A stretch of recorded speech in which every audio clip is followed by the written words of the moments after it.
Dalam nama Bapa dan Putra dan Roh Kudus. Amin.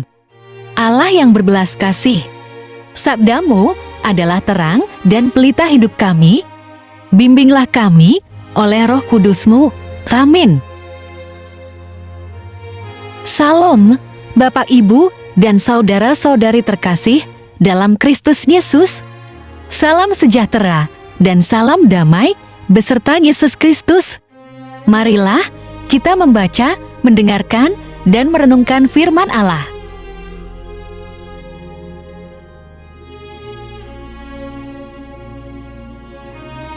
Tuhan bersamamu dan bersama rohmu.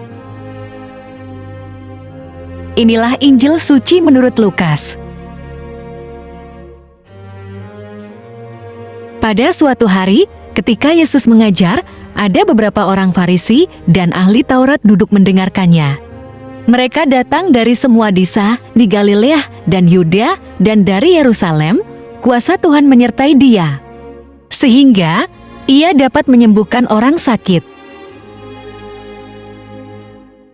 Lalu datanglah beberapa orang mengusung seorang lumpuh di atas tempat tidur. Mereka berusaha membawa dia masuk dan meletakkannya di hadapan Yesus. Karena mereka tidak dapat membawanya masuk, berhubung dengan banyaknya orang di situ. Naiklah mereka ke atap rumah, lalu henyak tepat di depan Yesus. Ketika Yesus melihat iman mereka, berkatalah ia, "Hai saudara, dosamu sudah diampuni." Tetapi ahli-ahli Taurat dan orang-orang Farisi berpikir dalam hatinya, "Siapakah orang yang menghujat Allah ini?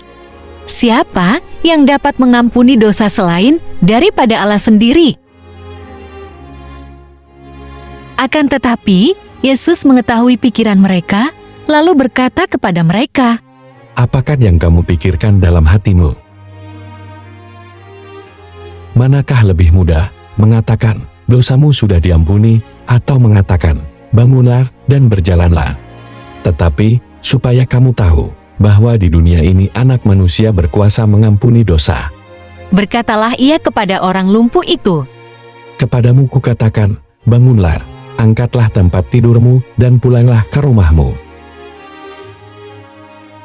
Dan seketika itu juga bangunlah ia di depan mereka, lalu mengangkat tempat tidurnya, dan pulang ke rumahnya sambil memuliakan Allah. Semua orang itu takjub, lalu memuliakan Allah, dan mereka sangat takut. Katanya, "Hari ini kami telah menyaksikan hal-hal yang sangat mengherankan." Demikianlah sabda Tuhan. Terpujilah Kristus. Bapak, Ibu, dan saudara-saudari terkasih dalam Kristus Yesus, bacaan Injil hari ini mengenai perikop Yesus menyembuhkan seorang lumpuh yang digotong dari atap rumah oleh beberapa orang. Bapak, Ibu, dan saudara-saudari, mari kita baca kembali Lukas pasal 5 ayat 18-19. Datanglah beberapa orang mengusung seorang lumpuh di atas tempat tidur. Mereka berusaha membawa dia masuk dan meletakkannya di hadapan Yesus. Karena mereka tidak dapat membawanya masuk, berhubung dengan banyaknya orang di situ. Naiklah mereka ke atap rumah, lalu membongkar atap itu, dan menurunkan orang itu dengan tempat tidurnya ke tengah-tengah orang banyak tepat di depan Yesus. Saudara-saudara, bersyukurlah mempunyai sahabat yang peduli, mau membantu kesusahan dirinya. Dan hal ini tidak bisa diukur dengan nilai kekayaan dunia sebesar apapun, bahkan melebihi saudara sekandung sekalipun. Pada saat kita banyak uang, sukses karir, bisnis maju, nama kita populer, dan sebagainya, banyak orang mau berteman dengan kita, dan banyak pujian bahkan medali penghargaan diberikan pada kita. Sebaliknya, di saat kita sedang terpuruk atau mengalami kesusahan, maka semua yang kita terima saat sukses akan sirna begitu saja, dan kita ditinggalkan satu persatu oleh teman-teman kita. Hal ini berulang kali terjadi, namun aneh masih saja orang lupa diri, masih mau mengejar pujian demi reputasi dirinya dan mabok kepayang saat kesuksesan dan kekayaan dunia berhasil direngkuh. Lihatlah, seorang lumpuh ini dalam keadaan tak berdaya.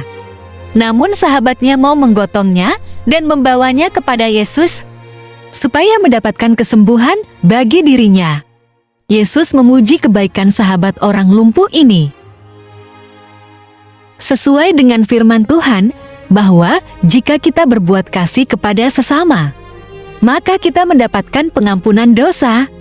Orang yang menerima pertolongan, kita akan tersentuh hatinya dan terima kasih atas perhatian kita kepadanya.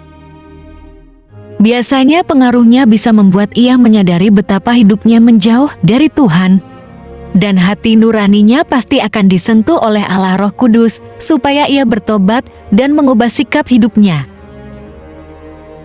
Bapak, Ibu, dan saudara-saudari terkasih dalam Kristus Yesus, mari kita baca 1 Petrus pasal 4 ayat 8. Tetapi yang terutama, kasihilah sungguh-sungguh seorang akan yang lain, sebab kasih menutupi banyak sekali dosa. Orang lumpuh ini pasti berterima kasih dan merasa berhutang budi karena sudah ditolong oleh sahabatnya. Apalagi ia mengalami kesembuhan dan sulit dibayangkan betapa bahagianya mengalami sukacita ilahi. Sebab ia bisa bangkit dari lumpuh dan dapat berjalan kembali. Apakah kita hanya menjadi penonton yang terkagum saja, lalu bercerita dan ditambah bumbu bombastis kepada orang lain, tetapi mengapa kita sendiri tidak mengalaminya? Seringkali orang hanya euforia saja, tapi tidak menyentuh hatinya agar ia mau merubah sikap hidupnya, supaya ia juga mengalami mukjizat. Kita seharusnya mengalami mukjizat dari Tuhan bila saja kita mau berubah pola hidup duniawi dan semakin intim membangun relasi dengan Tuhan. Banyak hal sesungguhnya bisa dilakukan asalkan kita mau menerapkan pola hidup rohani sesuai dengan jalan Tuhan. Seringkali orang hanya ingin berubah, tetapi tidak mau menanggalkan pakaian duniawi, hidup bergelimang dengan keinginan daging, sehingga akhirnya tidak bisa memulai hidup baru di dalam Tuhan. Orang lumpuh secara fisik bisa sembuh, namun orang lumpuh rohani sulit sekali disembuhkan, karena terikat terbelenggu oleh keinginan daging dan hawa nafsu duniawi. Mari Bapak, Ibu, dan saudara-saudari dalam Yesus Kristus, bangkit dari kelumpuhan rohanimu oleh pesona duniawi dan keinginan daging. Berbaliklah kepada Tuhan dan hiduplah di dalam kebenarannya. Marilah berdoa. Allah Bapa, sumber pengharapan, Engkau telah mengikat perjanjian dengan semua orang melalui Yesus Kristus yang terurapi. Semoga kami selalu berpegang teguh pada Dia dan berkembang menjadi umat yang patuh setia dengan perantaraan Yesus Kristus, Putramu, Tuhan kami, yang bersama Dikau dalam persekutuan Roh Kudus, hidup dan berkuasa, Allah sepanjang segala masa. Dalam nama Bapa dan Putra dan Roh Kudus. Amin. Terima kasih telah mendengarkan dan merenungkan firman Allah. Jangan lupa subscribe dan aktifkan loncengnya. Terima kasih Tuhan Yesus memberkati.